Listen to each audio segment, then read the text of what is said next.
The rain drummed a restless beat against the fogged windows of Brood Awakening, a small coffee shop tucked into Chicago's Loop on a gray October afternoon, its warmth a stark contrast to the chill outside. Margaret Hayes sat alone at a scarred wooden table in the corner, her manicured fingers tracing the rim of a lukewarm latte that tasted more like ash than espresso. At 38, she was the unyielding CEO of Hayes Financial Group, a name that silenced boardrooms and steadied markets. Her reputation carved from years of ruthless precision. Her navy blazer hugged her shoulders with tailored perfection. Her auburn hair swept into a sleek chignon, but her hazel eyes flickered with irritation as she glanced at her phone. Another merger meeting loomed worth tens of millions, yet here she was stuck with a drink she'd already sent back once. The barista's indifferent shrug still stung a rare crack in her carefully controlled world. Around her, the shop pulsed with live college students typed furiously over cooling cappuccinos. A young couple shared a blueberry muffin, their laughter soft. An elderly man read a newspaper dog-eared at the edges. The clatter of cups, the hiss of the espresso machine, and snippets of conversation wove a tapestry of ordinary moments Margaret rarely noticed. Then a small voice sliced through the noise, clear and startling as a bell in winter. "Excuse me, ma'am. Can you be my mom for a day?" Margaret's head snapped up, her gaze locking onto a boy no older than 6, standing boldly before her, his oversized denim jacket slipping off one shoulder, its sleeves dangling past his knuckles. His green eyes were wide and earnest, framed by sandy hair that looked like it had been tousled by the wind itself, his cheeks flushed from the cold. Behind him, a man in a faded flannel shirt stumbled forward, his face etched with panic, a reusable grocery bag slung haphazardly over his shoulder, stuffed with diapers and a loaf of bread. "Liam, oh God, I'm so sorry. He didn't mean to bother you," the man said, his voice raw with exhaustion, his brown eyes shadowed by sleepless nights. Ethan Carter, 32, was a freelance carpenter, piecing together a living with delivery gigs and odd jobs, his sneakers scuffed, his stubble uneven, a single father since his wife Sarah's battle with leukemia ended 3 years ago, leaving him and Liam to navigate a world that felt emptier by the day. "It just runs off sometimes." I turned around for 1 second. Ethan said, trying to steer Liam away, but the boy stood firm, his small hand gripping the edge of Margaret's table. "It's for family day at school tomorrow," Liam said, his voice steady, despite his size. "Everybody's bringing a mom or dad, and I don't have a mom, but you look like you'd be really good at it, even if you're kind of mad at your coffee." Margaret froze, her usual armor of composure splintering under the weight of his sincerity, a vulnerability she hadn't encountered in years of corporate warfare. She studied him, this child, who saw something in her, a stranger, that she hadn't glimpsed in herself since she was young, and still believed people could be kind without motive. A memory stirred unbidden, her younger brother, James, 16, when a drunk driver stole him from her, his laughter a ghost she'd buried beneath layers of ambition and control. "Why me?" she asked, her voice softer than she'd meant, almost a whisper, as the shop's noise seemed to fade. Liam tilted his head, his eyes searching hers with a clarity that unnerved her. "You look important, like you make big things happen, but your eyes are sad, like you know what it's like to miss somebody." Ethan's apologies faltered, his own gaze catching hers, a flicker of recognition passing between them as if he too saw beyond her polished exterior. The shop held its breath. A barista paused mid-wipe. A student's fingers stilled on her keyboard. A couple glanced over their mugs, forgotten.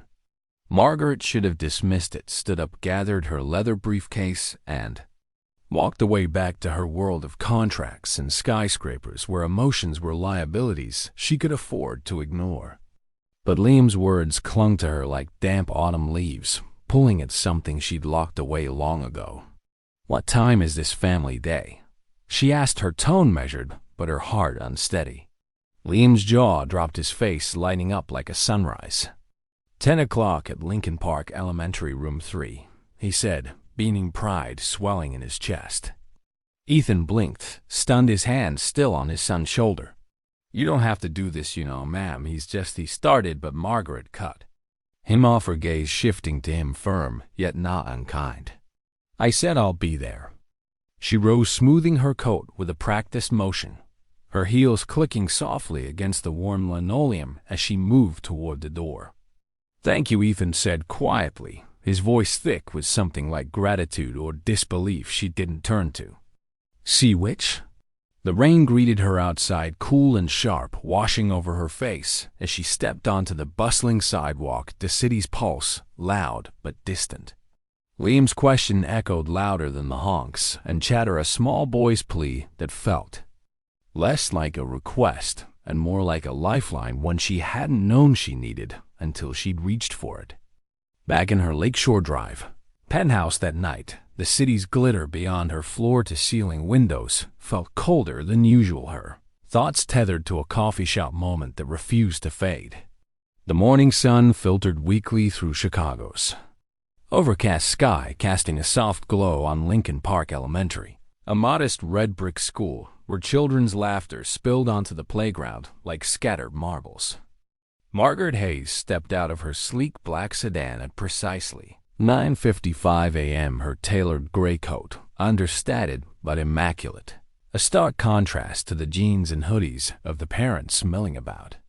In her hand, she held a small gift, a children's book about constellations wrapped in simple blue paper, chosen after an uncharacteristic late-night visit to a bookstore. At 38, the CEO of Hayes Financial Group was accustomed to commanding rooms of suits, not navigating a sea of glitter and juice boxes. Yet here she was drawn by a promise made to a 6-year-old boy, whose green eyes had unsettled her carefully guarded heart. The schoolyard buzzed with family day preparations, a banner strung across the fence read together, "We shine," in bold crayon colors, while kids darted between tables, laden with cookies and crafts. Margaret scanned the crowd, her posture rigid, until she spotted Liam Carter near the swings, his oversized denim jacket flapping as he glanced at each arriving car, his hope dimming with every unfamiliar face.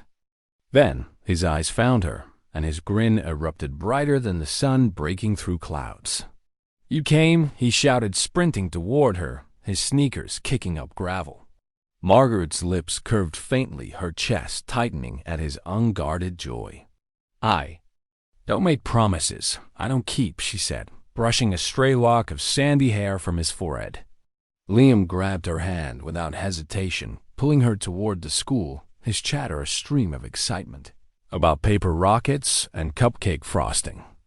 Inside room 3 was a kaleidoscope of chaos. Construction paper littered the floor, a teacher strummed a guitar, and parents juggled toddlers and coffee cups. Margaret's heels clicked against the linoleum, her presence drawing curious glances.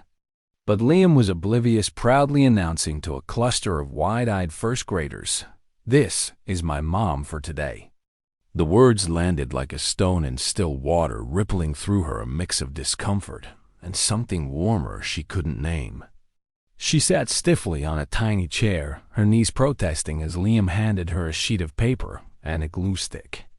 "We're making rockets," he said, thrusting a crayon into her hand.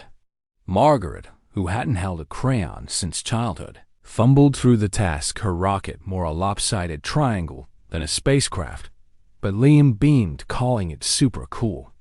Across the room, Ethan Carter leaned against the wall, his flannel shirt rumpled, his brown eyes tracking them with quiet gratitude.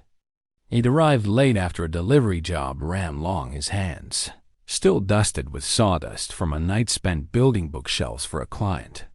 He approached during a lull when Liam was distracted by a classmate's glitter explosion. "I didn't think you'd really show," he said, his voice low and hoarse as if unaccustomed to thanks.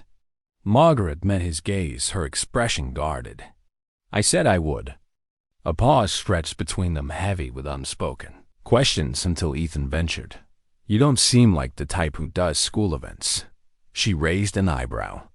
"And you don't seem like the type who loses track of his kid in a coffee shop." He chuckled, a tired but genuine sound. "Fair enough." Their talk turned to Liam, how he loved stars and dinosaurs, how he'd been asking about Family Day for weeks since his mother's absence left a gap no bedtime story could fill. Ethan's voice softened as he spoke of Sarah, her laugh, her courage, how he was still learning to be enough for Liam alone. Margaret listened her usual sharp retorts, absent a memory of her brother. James flickering again his teasing smile, a wound she'd never let heal. Well, hey, heal. He's lucky to have you, she said, abruptly standing as Liam called her to the story circle. The teacher, Miss Nguyen, handed her a book about a lost comet seeking its place in the sky. Would you read? She asked. Margaret hesitated, her instinct to decline strong, but Liam's hopeful gaze stopped her. She read, her voice starting formal, clipped like a boardroom presentation, but softening as the children leaned in giggling at the comet's misadventures. Liam curled against her side, his head resting lightly on her arm, and for a moment she forgot the merger, the emails, the empire waiting beyond these walls. When story time ended, Ethan caught her eye, giving a slight nod, his gratitude unspoken but clear. As the event wound down with cupcakes and a chaotic sing-along, Margaret felt the weight of eyes on her parents, whispering, wondering who this polished stranger was. Liam hugged her tightly, his small arms fierce. You were the best mom for today, he said, his voice muffled against her coat. Margaret's throat tightened, her hand lingering on his back. You're welcome, Liam, she said, then turned to Ethan. He's a good kid. Ethan nodded, his expression unreadable. Thanks for this, it meant everything to him. She nodded once, grabbed her coat, and walked out, the school's warmth fading as she stepped into the crisp air, her driver waiting. The promise was kept, the date done yet, as she slid into the car's leather seat.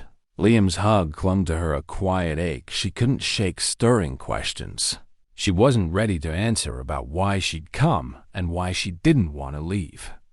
Margaret Hayes stood in her Lakeshore Drive penthouse, the city skyline glittering like a distant promise beyond floor to ceiling. Windows, yet her mind was elsewhere, tethered to a small boy's grin and a coffee shop question that refused to fade. The sterile elegance of her apartment, all sharp lines and polished chrome, felt colder than usual, her laptop open to a merger proposal she couldn't focus on. At 38, the CEO of Hayes Financial Group was used to commanding her world with precision, but Liam Carter's earnest plea had slipped past her defenses, stirring memories of her brother James's laughter, silenced decades ago by a screech of tires. She tried to shake it off, diving into emails and market reports, but by midnight she found herself browsing children's books online, ordering a whimsical tale about a tiger astronaut for no reason she cared to name. The next day, she told herself it was coincidence that her driver took a route past Lincoln Park Elementary. During recess, the playground alive with children's shouts. She spotted Liam instantly, his denim jacket flapping as he chased a soccer ball, his laughter cutting through the autumn chill. Margaret lingered, her window cracked, just enough to hear him call out to a friend, her heart tugging in a way that felt foreign and dangerous. By week's end, she was back, this time with the book tucked under her arm, striding into the school's office with an excuse about dropping off a donation. The secretary raised an eyebrow, but pointed her toward Liam's classroom, where he was stacking blocks with fierce concentration. His face lit up when he saw her. You came back, he exclaimed, abandoning his tower to hug her legs, the book forgotten in his excitement. Margaret knelt, her tailored skirt brushing the linoleum, handing him the gift. I thought you'd like this one, she said, her voice softer than she meant. Liam clutched the book, promising to read it that night, his green eyes bright with trust that made her chest ache. Ethan Carter appeared in the doorway, summoned by a teacher, his flannel shirt dusted with sawdust from a morning job, his expression a mix of surprise and wariness. You're making a habit of this, he said, leaning against the frame, a faint smile softening his tired eyes. Margaret stood brushing off her skirt. I was in the neighborhood. He raised an eyebrow, clearly unconvinced, but didn't press. That afternoon. She found herself at a nearby park watching Liam swing from monkey bars. Ethan beside her, his hands shoved in his pockets. "He talks about you nonstop," he said, glancing sideways. "Says you'd make a great astronaut, Mom." Margaret laughed, a rare, unguarded sound. "I don't think spacesuits come in my size." Their talk drifted to small things: Liam's love for stargazing, Ethan's odd jobs, the way grief for his wife Sarah lingered like a shadow neither could outrun. Margaret shared a sliver of her own loss, how James's death had pushed her to build walls, not homes her empire, a fortress against feeling too much. Ethan listened, no judgment, just quiet understanding that made her feel seen in a way her boardroom never did. When Liam ran over begging her to join them for dinner, Margaret hesitated, her calendar packed with a gala and a late-night call to Tokyo. "It's just mac and cheese," Liam said, tugging her hand, his grin impossible to refuse. Against every instinct, she followed them to their Wicker Park apartment, a cramped walk-up with peeling paint and a radiator that hummed unevenly. The living room was a patchwork of mismatched furniture, a couch sagging under a quilt, a shelf stuffed with Liam's books and toy dinosaurs. Ethan boiled pasta in a dented pot, while Liam gave Margaret a tour of his room, a tiny space doubling as a spaceship, complete with a blanket fort and paper stars taped to the ceiling. "This is where I fight aliens," he declared, handing her a plastic sword. Margaret played along, wielding the toy with mock seriousness, her laughter surprising her as much as it did Ethan. Dinner was chaos. Liam spilling cheese sauce on the table, Ethan teasing her about her knife and fork precision with boxed macaroni. She caught herself relaxing, her guard slipping as she watched Liam's animated stories about school and Ethan's quiet pride in his son. After dinner, Liam curled up on the couch, a comic book in hand, his eyelids drooping.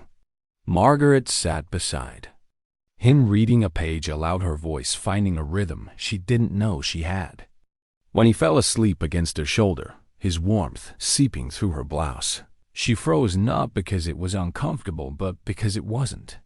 Ethan watched from the kitchen, drying a plate, his expression unreadable. "You're good with him," he said softly. Margaret looked down at Liam, her throat tight. "He makes it easy." She stood carefully, easing Liam onto the couch, her coat draped over him like a blanket. Ethan walked her to the door, the hallway dim, the air heavy with unsaid things. "You didn't have to do any of this," he said, his voice low. "I know," she replied, her gaze meeting his for a moment too long. She stepped into the night, the city's hum distant, her driver waiting, but her thoughts stayed in that small, warm apartment. Back in her penthouse, the silence was deafening, no laughter. No paper stars, just the weight of a life she'd built to keep everyone out. Liam's book lay on her counter beside her untouched wine, a small rebellion against her ordered world. She traced its cover, wondering why she kept returning to a place that scared her as much as it drew her in, what it meant to be needed, and whether she could bear to let herself feel it. Margaret Hayes found herself slipping into a rhythm. She hadn't known she craved her polished world of boardrooms and balance sheets, giving way to stolen moments in a Wicker Park apartment that smelled of sawdust and crayons. She'd show up at Lincoln Park Elementary with a new book for Liam or a thermos of coffee for Ethan, her excuses thinning until she stopped offering them altogether. At 38, the CEO of Hayes Financial Group was becoming a regular at school bake sales and playground afternoons, her tailored coats now dusted with glitter from Liam's art projects. Liam Carter, 6 years old, with a grin that could outshine. The Chicago skyline claimed her hand as naturally as he did his father's, dragging her to see his latest creation, a lopsided clay star he swore would guide spaceships home. Ethan Carter watched this unfold, his 32-year-old frame leaning against doorframes or park benches, his tired brown eyes holding a cautious wonder as Margaret wove into their lives. She fixed a squeaky cabinet in their apartment one evening, her precision surprising Ethan, who teased her about trading her merger for power tools. They laughed over Liam's insistence on mismatched socks for space. pirate day at school, and shared quiet moments when he slept their talks, drifting to dreams Sarah had for Liam or the brother, James, whose loss had shaped Margaret's relentless drive. She confessed how her empire was built to drown out grief, how being needed felt like a trap, until Liam's hug made it feel like freedom. Ethan listened his own scars from Sarah's illness, a silent bridge between them, his steady presence making Margaret feel less like a title and more like a person. She started leaving traces of herself behind a scarf on the couch, a dog-eared astronomy book, a note reminding Ethan to pack Liam's raincoat. But the world outside wasn't kind to fragile things.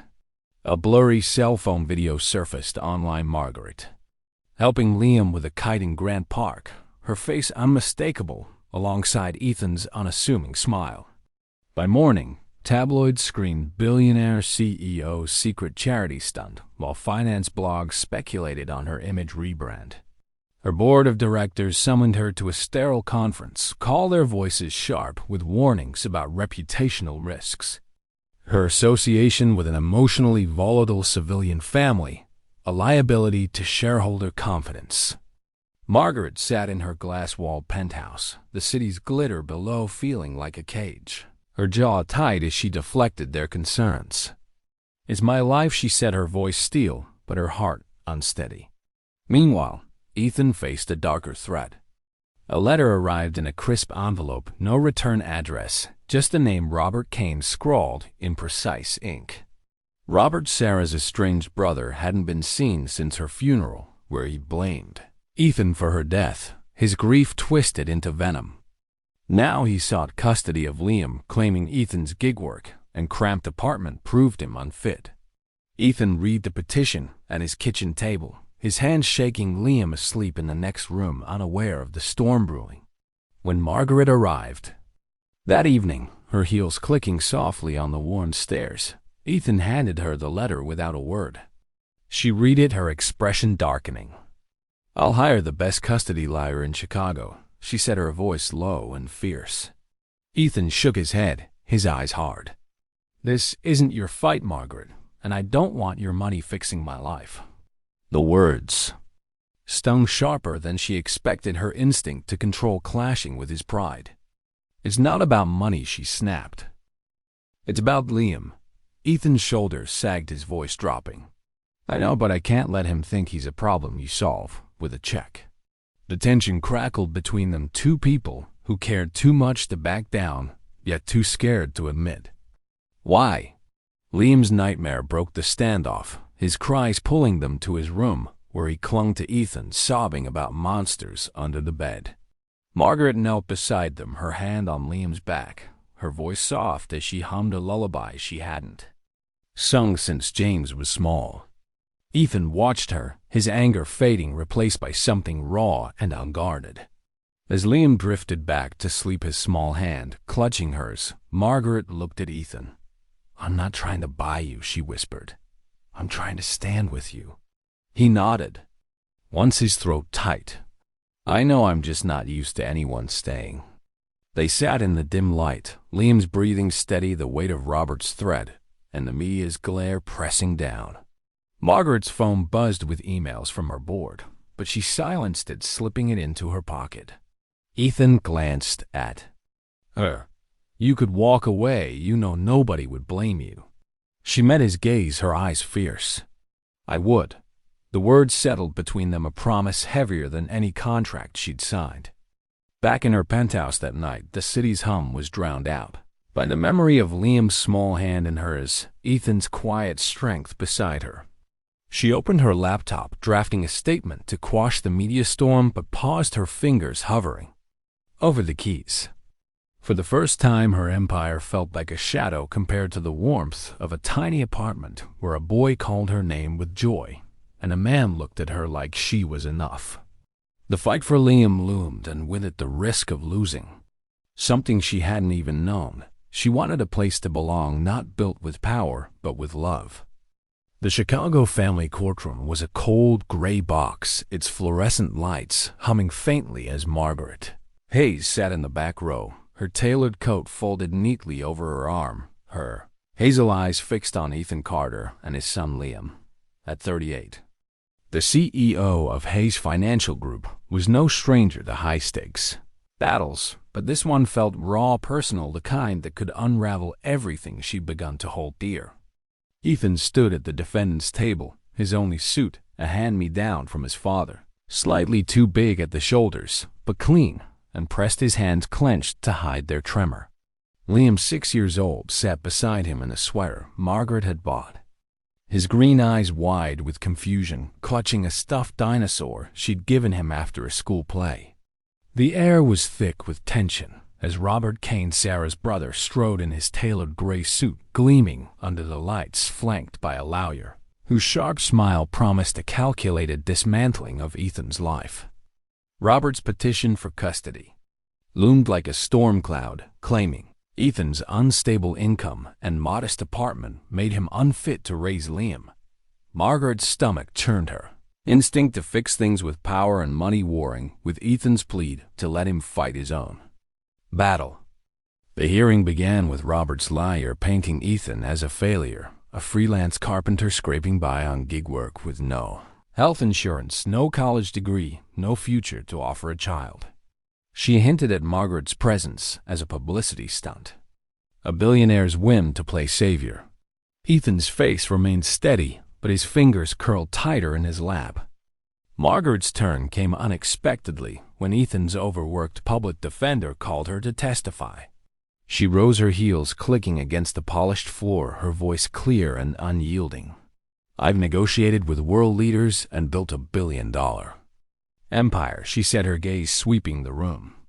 "But I've never seen anyone pour more into another human being than Ethan Carter does for his son. He doesn't solve problems with wealth because he doesn't need to. He gives everything time, heart, resilience.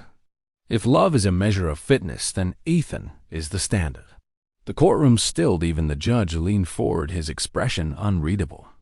Robert's lawyer scoffed, but Margaret didn't waver, her eyes locking briefly with Ethan's, a flicker of gratitude passing between them. Then came the moment no one expected. The judge turned to Liam, his voice gentle. "Thomas, do you have anything to say?" Liam hesitated, his dinosaur clutched tighter, then stood, his small frame trembling, but his voice clear. "My name's Liam, and I already have a dad," he said, pointing to Ethan. "He reads to me every night. Even when he's tired, he holds my hand when I'm scared, and he makes the best pancakes, even if they're kind of burnt sometimes." A soft chuckle rippled through the room, but Liam kept going, his chin lifting. "I picked Miss Margaret, too, not because she buys stuff, but because she listens and makes me feel safe." He turned to the judge, his voice cracking. "You shouldn't take that away from me." The room fell silent. Robert's lawyer started to object, but the judge raised a hand, his eyes soft. Liam walked back to Ethan, climbing into his lap, his small arms wrapping around his father's neck. Margaret's throat tightened, her hand gripping the bench as Ethan whispered to Liam, "Always, buddy." The judge cleared his throat, his voice firm but kind. "In light of the testimony and the clear bond between the child and Mr. Carter, the petition for guardianship is denied." The gavel struck like a heartbeat. Robert's shoulders slumped, his lawyer muttering as she packed her briefcase. Ethan exhaled, his head bowing as if releasing a weight he'd carried for months. Margaret reached for his hand, her fingers squeezing his silent, "We did it," passing between them. Outside the courthouse, the autumn sun broke through the clouds. Liam skipping ahead on the sidewalk, his dinosaur swinging wildly. Ethan turned to Margaret, his voice low. "You didn't have to stand with us." She met his gaze, her eyes fierce. "Yes, I did."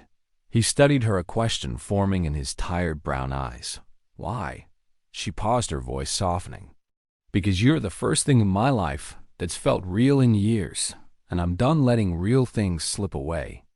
Ethan's expression shifted, something raw and hopeful breaking through his usual reserve. They walked to a nearby park, Liam racing to the swings, his laughter a tether pulling them back to lightness.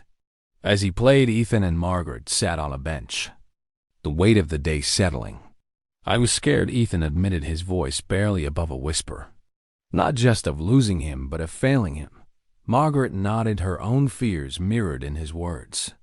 I know what it's like to think you're not enough, she said, thinking of James, of the empire she'd built to outrun guilt. But you are, Ethan, more than anyone I've ever known. He looked at her, his hand brushing hers on the bench. And you're not what I expected. She smiled faintly. What did you expect? He chuckled. Someone who doesn't get grass stains on her coat or read dinosaur books in a boardroom voice. They laughed, the sound easing the tension of the day. That evening, back at Ethan's apartment, Liam pulled out a piece of paper, his crayons scattered across the table. He handed Margaret a drawing, 3 stick figures under a starry sky, labeled "My Family Forever." Her breath caught the simplicity of it, cutting deeper than any contract she'd signed. Ethan watched her, his eyes soft. He means it, you know. Margaret nodded, her voice thin. So do I. She tucked the drawing into her bag, her heart heavy with a truth she wasn't ready to name, that this fight wasn't just for Liam, but for the part of her that had started to believe in belonging. As she left the apartment, the city's hum felt distant, her thoughts anchored to a small boy's trust and a man's quiet strength, wondering if she could be brave enough to hold on to both. Margaret Hayes sat on the shore of Lake Michigan, the November wind sharp against her skin as she watched. Liam caught her chase, waves, his laughter mingling with the gulls' cries, while Ethan tossed a stick for a stray dog they'd nicknamed Comet. At 38, the CEO of Hayes Financial Group had traded boardroom battles for moments like this, fleeting yet grounding, her tailored coat now speckled with sand from Liam's enthusiastic hugs. The custody fight was over, Robert's petition defeated, but the victory had shifted something deeper in Margaret, a realization that her empire of glass and steel couldn't hold a candle to the warmth of a 6-year-old's trust or a single father's quiet strength. She'd started scaling back at work, delegating daily operations to trusted deputies, her mind on a new venture, a foundation for single-parent families inspired by Ethan and Liam's resilience. Today, under a sky bruised with clouds, she held a small velvet box in her pocket, its weight both terrifying and thrilling. Liam ran back, splashing water on her boots, his green eyes bright. Come build a castle with us, he begged, tugging her toward Ethan, who was shaping wet sand into a lopsided tower. Margaret knelt, her silk scarf trailing in the damp, her hands clumsy with the unfamiliar task. Ethan grinned, his flannel sleeves rolled up. Not bad for a CEO, but you gonna need more turrets. She laughed, a sound freer than she'd known in years. The three of them sculpting a kingdom that wouldn't last the tide, but felt eternal in the moment. As the sun dipped low, painting the lake gold, Margaret pulled Ethan aside, her heart thudding. I've been thinking, she said, her voice steady despite the tremor in her chest. She opened the box, revealing a simple silver ring, no diamonds, just a single etched star. I don't want just stolen afternoons or school events. I want us, all of us, every messy, imperfect day. Ethan's breath caught his brown eyes, searching hers, as if waiting for the catch.